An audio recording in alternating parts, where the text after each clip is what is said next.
Ma'asyiral hadirin, sidang Jumat yang dimuliakan oleh Allah Subhanahu wa taala. Marilah bersama-sama kita tingkatkan kualitas takwa kita kepada Allah Subhanahu wa taala dengan mentaati perintah Allah dengan sebenar-benarnya dan menjauhi apapun yang telah dilarang oleh Allah Subhanahu wa taala. Karena kemuliaan seorang hamba bukan karena harta, kedudukan ataupun fisik yang ia miliki. Namun kemuliaan bagi seorang hamba adalah bagaimana takwanya kepada Allah Subhanahu wa taala. Dan takwa bersemayam di dalam hati, dan hati adalah tempat pandangan Allah Subhanahu wa taala. Di dalam suatu hadis Nabi Muhammad sallallahu alaihi wasallam mengisyaratkan, menunjukkan bahwasanya takwa itu berada di dalam dada, berada di dalam hati. Seraya bertakwa, at-taqwa hahuna, at-taqwa hahuna, at-taqwa hahuna. Dan dikatakan wa yushiri ila sadrihi thalatha marrah. Nabi Muhammad menunjukkan ke dalam dadanya bahwasanya takwa berada di dalam hati. Maka marilah kita tingkatkan kualitas takwa kita kepada Allah, sehingga kita dapat memasuki syurganya Allah Subhanahu wa taala. Amin ya rabbal alamin. Ma'asyiral hadirin, sidang Jumat yang dimuliakan oleh Allah Subhanahu wa taala. Di antara takwa kepada Allah adalah mengikuti jalannya Nabi Muhammad. Mustahil seseorang bisa dikatakan orang yang bertakwa namun ia melenceng dari jalannya Nabi Muhammad SAW. Mustahil orang bisa dikatakan orang yang bertakwa namun kesehariannya tidak mengikuti apa yang dikatakan oleh Rasulullah sallallahu alaihi wasallam. Ketahuilah asy'an kullu sya'an. Sesuatu yang paling bagus, sesuatu yang paling indah adalah dengan mengikuti Nabi Muhammad sallallahu alaihi wasallam. Allah Subhanahu wa taala telah berfirman di dalam Al-Qur'anil Karim, "Laqad kana lakum fi Rasulillahi uswatun hasanah liman kana yarjullaha wal yawmal akhir wa dzakarallaha katsira." Sungguh di dalam dirinya Nabi Muhammad sallallahu alaihi wasallam adalah suri tauladan yang baik bagi orang yang menginginkan Allah, menginginkan cinta Allah, menginginkan kedudukan dari Allah, dan bagi orang yang menginginkan keselamatan di hari akhir. Ma'asyiral hadirin, sidang Jumat yang dimuliakan oleh Allah, tatkala ada seseorang melenceng dari jalannya Nabi Muhammad SAW, maka dapat dipastikan ia tidak akan mendapatkan kebahagiaan. Ia tidak akan mendapatkan solusi di dalam setiap problematika kehidupannya. Tatkala seseorang bahkan enggan untuk meninti daripada jalannya Nabi Muhammad SAW, maka orang tersebut bisa dipastikan orang yang akan tergelincir di dunia. Dan ini adalah sesuatu yang telah dilakukan mujarab oleh para sahabat, yang ada beberapa dari mereka sedikit meragukan apa yang dikatakan oleh Rasulullah. Bahkan ada yang tidak taat dengan apa yang dikatakan oleh Rasulullah. Apa yang mereka dapatkan? Binasa, celaka, bahkan tidak mendapatkan kesuksesan. Contohnya siapa? Orang-orang yang berperang di perperangan Uhud. Nabi Muhammad SAW telah mengatakan kepada mereka, telah memberikan wasiat kepada mereka bahkan jauh dari sebelum perperangan. Kata Rasulullah, la tabrahu makanakum in ghalabna an ghulibna. Kata Rasulullah, kalian jangan pernah beranjak dari tempat kalian. Kebetulan para pemanah di atas bukit. Kata Nabi, mau kita menang, mau kita kalah, kalian tetap di sini. Namun tatkala suatu saat pada saat pertengahan peperangan, mereka ngelihat bahwasanya kemenangan sudah berada di tangan Islam, mereka pun turun. Padahal omongan Nabi Muhammad, jangan kabur, mau menang ataupun kalah. Namun dia kabur. Apa yang terjadi? Kekalahan didapatkan oleh umat muslim. Gara-gara apa? Tidak mengikuti apa yang dikatakan oleh Rasulullah sallallahu alaihi wasallam. Setiap langkah yang kita ambil, namun itu bukan langkahnya Nabi Muhammad sallallahu alaihi wasallam, pasti binasa. Al-Habib Umar bin Muhammad bin Salim bin Hafid pernah mengatakan di dalam suatu permulaan ceramahnya, kata Al-Habib Umar, wa kullu man khata khatwatan bighairi iktidai hadzal nabi fa khatahu khatwatal batil. Setiap langkah yang kita langkahkan di dalam kehidupan ini namun tidak sesuai dengan langkahnya Nabi, maka bisa dipastikan langkahnya pasti salah. Dan ini juga terjadi ma'asyiral hadirin yang dimuliakan oleh Allah. Terjadi di zaman sahabat. Hadis yang diriwayatkan oleh Anas bin Malik. Ada beberapa orang yang mana mereka ini mengawinkan pohon korma satu dengan yang lainnya. Karena kebetulan pada saat itu memang lagi susah panen. Maka mereka memiliki siasat agar panennya lebih banyak. Agar pohon ini gak rusak. Agar pohonnya ini gak mati, gak kering. Namun Nabi Muhammad SAW melewati mereka. Dan Rasulullah berkata, "Laulam taf'alu lakana soluha." Kalau ente kagak kawinin kayak gini, ente diamin aja, paling disiramin, dirawat, maka dia akan lebih baik, gak bakal rusak. Maka orang-orang ini pun ngelakuin. Mereka ngikutin Nabi Muhammad SAW, namun dengan keraguan, tidak ada rasa percaya. Kalau kita lihat doa saja harus percaya. Seandainya kita doa namun gak yakin diijabah, gak bakal diijabah sama Allah. Kata Nabi, "Ud'ullah wa antum muqinuna bil ijabah." Berdoalah kalian dan kalian pada saat berdoa yakin dikabulin sama Allah. Prasangka baik sama Allah, yakin kepada Allah Subhanahu wa taala. Wa ufawwidhu amri ila Allah, innallaha basirun bil ibad. Kita serahkan segala perkara kepada Allah, karena Allah yang selalu memantau hamba-hambanya.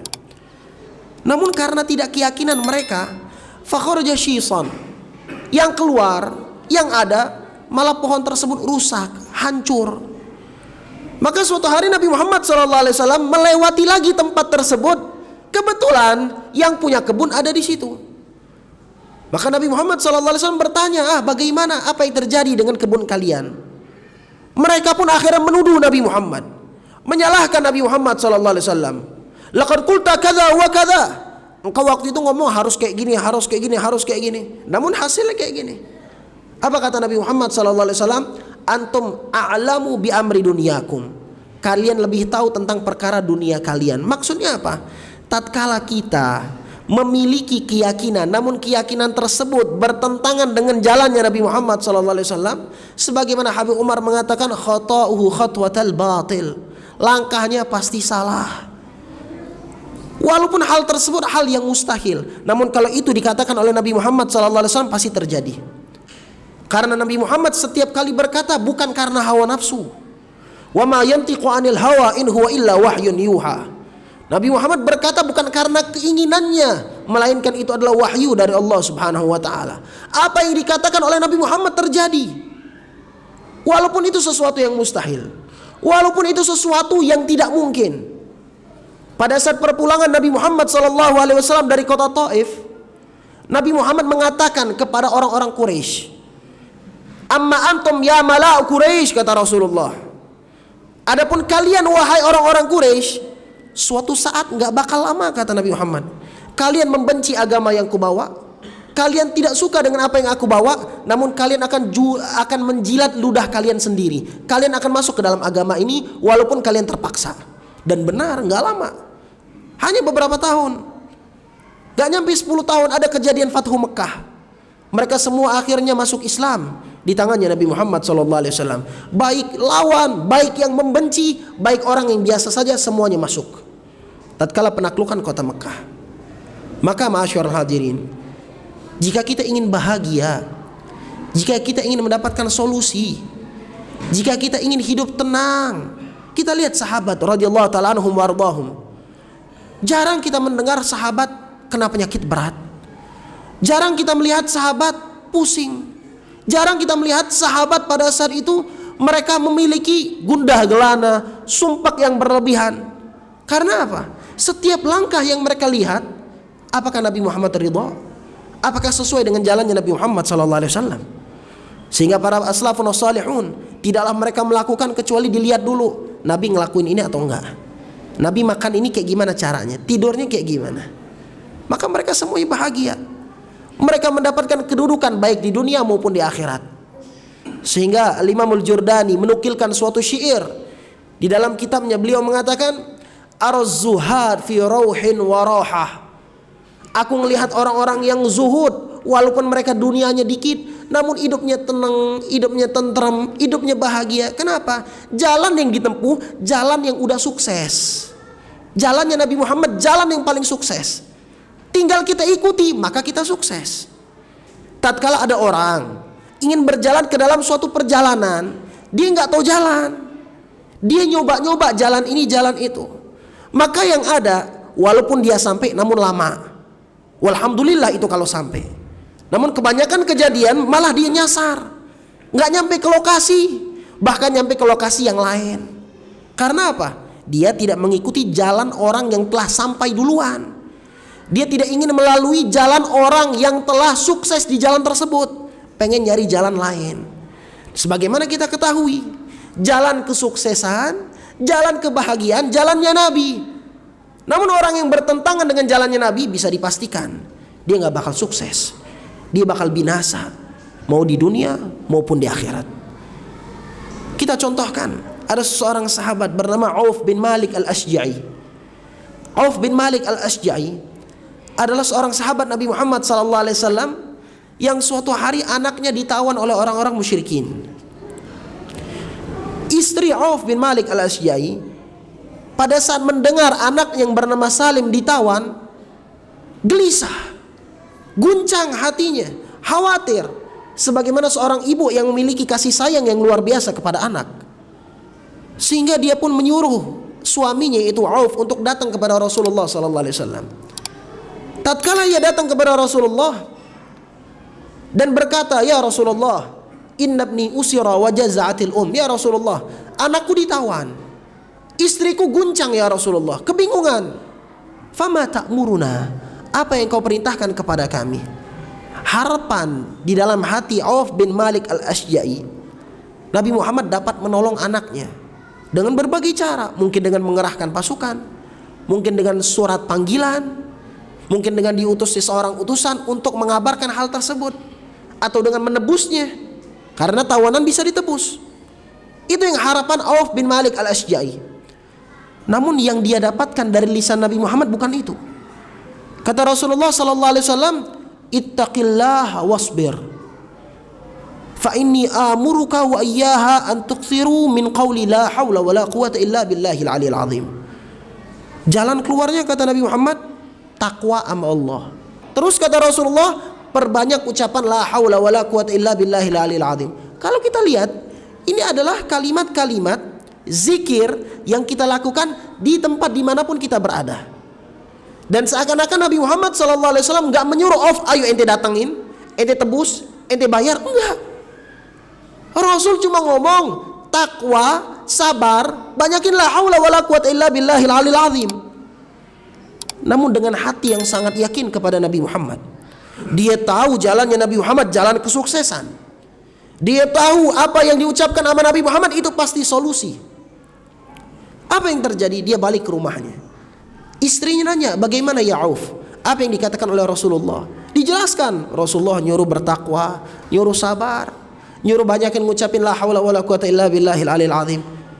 Istri dengar kayak gitu, dia pun tahu ini ucapan Nabi pasti benar, pasti mendapatkan pertolongan. Sehingga mereka berdua selalu mengucapkan dan melazimkan 3 hal ini.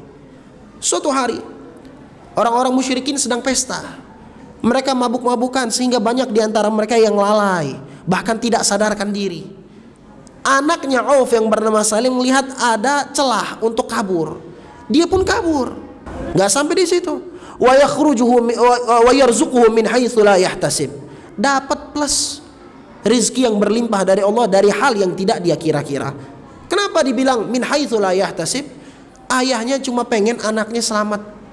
Namun yang dia dapatkan bukan anaknya doang selamat, bahkan dapat rizki yang berlimpah dari Allah Subhanahu wa taala. Maka ma'asyiral hadirin yang dimuliakan oleh Allah Subhanahu wa taala, kalau kita punya musibah, kalau kita punya bencana, kalau kita ditimpa mara bahaya, sakit, maka sebenarnya kita ini nggak ada apa-apanya dibandingkan Nabi Muhammad.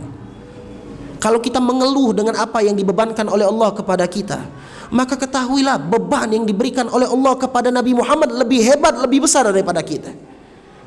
Sehingga di dalam kitab Qasasul Anbiya karangan Ibn Katsir disebutkan, asyaddul bala fid dunya al-anbiya, thumma salihun, thumma al-amsal fal amsal. Bala yang paling besar, ujian yang paling besar yang diberikan oleh Allah di dunia ini adalah kepada para nabi. Kenapa? Karena yang namanya bangunan, yang namanya pohon, semakin tinggi angin semakin kencang untuk menerpanya. Begitupun mereka, kedudukan mereka tinggi, mereka pun diterpa angin yang sangat kencang. Namun apakah mereka mengeluh kepada Allah? Apakah mereka sehingga gara-gara ada musibah mereka jauh berlari dari jalannya Allah? Tidak. Mereka tetap sabar, mereka tetap berzikir. Bahkan Nabi Ayub alaihissalatu wassalam yang memiliki penyakit sehingga orang pun pergi darinya, hartanya hilang, namun beliau tetap berzikir, tetap sholat, tetap ibadah walaupun dengan memaksakan diri. Apa yang dia dapatkan? Makhraja, jalan keluar. Semuanya akan mendapatkan jalan keluar tatkala mengikuti jalannya Nabi Muhammad sallallahu alaihi wasallam. Maka marilah dengan sidang Jumat hari ini kita tingkatkan kualitas takwa kita kepada Allah. Jangan sampai bulan Rabiul Awal keluar namun kita telah melewati daripada sunnah-sunnahnya Nabi Muhammad yang telah kita dapatkan di bulan ini. Insya Allah kita menjadi orang-orang yang selalu memegang teguh sunnahnya Nabi Muhammad, orang-orang yang bisa melaksanakan apa yang dikatakan oleh Nabi Muhammad SAW dengan penuh keyakinan, sehingga kita bisa mendapatkan syurganya Allah, mendapatkan keridhaan Allah, dan juga berkumpul dengan Nabi Muhammad di yaumil qiyamah kelak. Amin ya rabbal alamin.